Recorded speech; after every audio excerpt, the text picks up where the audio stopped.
Hana. Tahu nggak?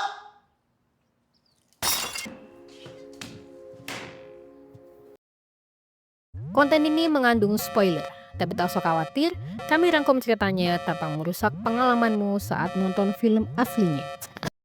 Hai, balik lagi di channel Ernie Bercerita. Hari ini kita bakal bahas film lokal dulu ya. Film yang santai tapi ngena banget di hati. Sampai nanti Hana. Oke, gak usah lama-lama, langsung saja kita gas alur ceritanya.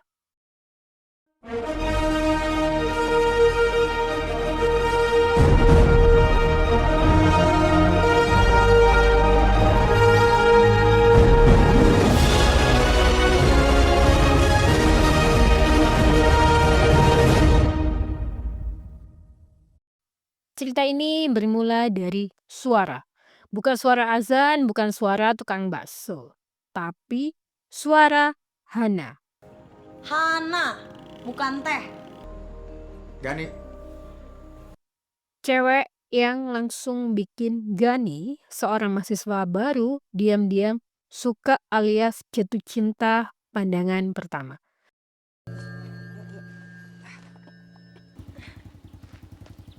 Saan? Mereka ketemu di organisasi kampus. Hana, seorang yang aktif, cerdas, dan suaranya aduh kayak penyiar radio banget deh. Dari itu, seluruh aktivitas mahasiswa. Terima kasih. Gani, dia pendiam. Anaknya jago nulis daripada ngobrol. Tapi yaitu, hati boleh bergetar, tapi mulut tetap diam 1000 bahasa.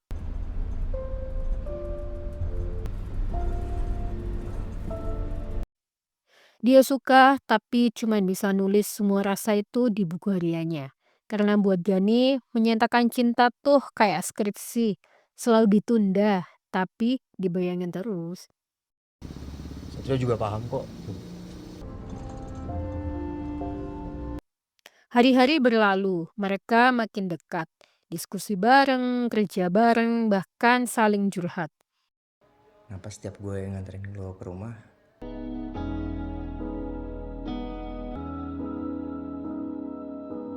Tapi Gani masih takut ngungkapin.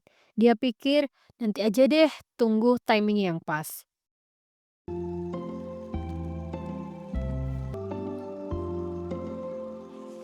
Di sisi lain, Gani juga laku loh. Ada cewek lain yang suka sama dia.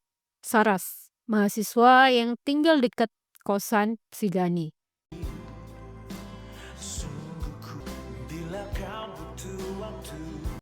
Bukannya Gani bilang cinta, dia justru sering manas-manasin Hana tentang Saras yang suka sama dia. Kamu suka juga? Kalau gitu ngapain apa dibahas? Adem.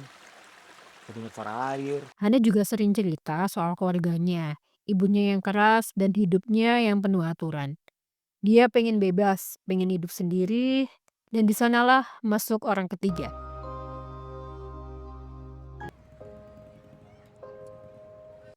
Babang ganteng, Abang Arya, mahasiswa pinter, kaya, soft spoken, punya mobil, lah, perfect pokoknya. Lo baca buku terus. Di akhir masa kuliah, Hana makin dekat sama si Arya, dan hubungannya sama Gani makin jauh. Kabar? Kerennya lagi, si Arya ini tipe cowok yang satset. Tanpa basa-basi, dia langsung ajak Hana nikah.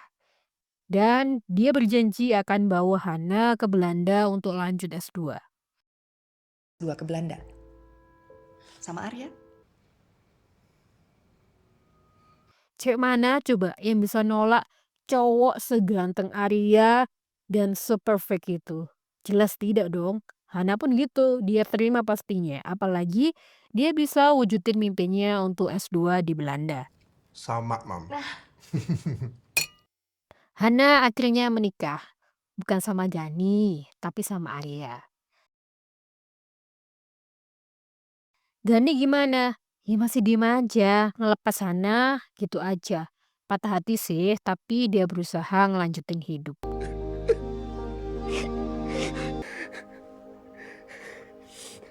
Hana akhirnya pindah ke Belanda. Ceritanya sih mau hidup bahagia, mandiri, bebas dari ibunya. Tapi hidup bilang nggak semudah itu, Ferguson.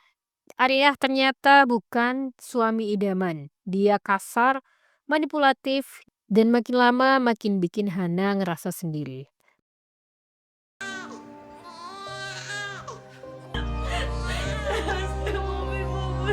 Bahkan setelah punya anak, yaitu Raka, Hana tetap terjebak dalam pernikahan yang dingin dan menyakitkan. Arya tipe suami yang kalau orang bilang sekarang itu patriarki. Dia menuntut untuk dilayani dan tidak mau membantu sama sekali. Apa yang terjadi? Kayak gini sekali lagi sama Raka aku bisa teriak ya, A? Gani, dia akhirnya menikah dengan Saras, tapi rumah tangga mereka tidaklah harmonis. Saras masih sering cemburu dengan Hana dan tidak bisa menerima Gani seutuhnya. Tapi masih disimpan, A. Ini apa? Setelah bertahun-tahun di Belanda dan menghadapi suaminya yang makin hari makin kasar, Hana akhirnya memutuskan untuk pulang ke Indonesia dan meninggalkan Arya.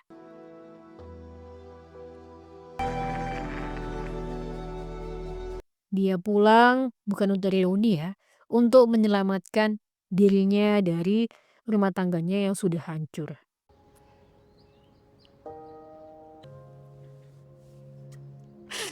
Dan di sanalah takdir mempertemukan Hana dan juga Gani. Gani dan Hana ketemu, tatapan canggung, senyum-senyum tipis. Rasa yang dulu dipendam sekarang masih ada. Gimana Tinggal di Jakarta. anak aku? Tapi keduanya udah beda. Hana udah punya anak. Gani ternyata juga sudah cerai. Di hari itu, Gani mengungkapkan perasaannya. Sayangnya semesta masih tidak mendukung. Hana memilih untuk sendiri dan ingin menata kehidupannya kembali. Ingin dikenal.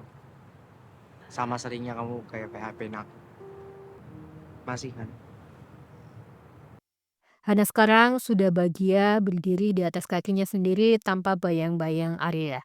Dia membangun hidup bersama anaknya dan jauh dari trauma masa lalu. Gani masih di sana. Dia gak nuntut apa-apa, cuman mau Hana bahagia aja.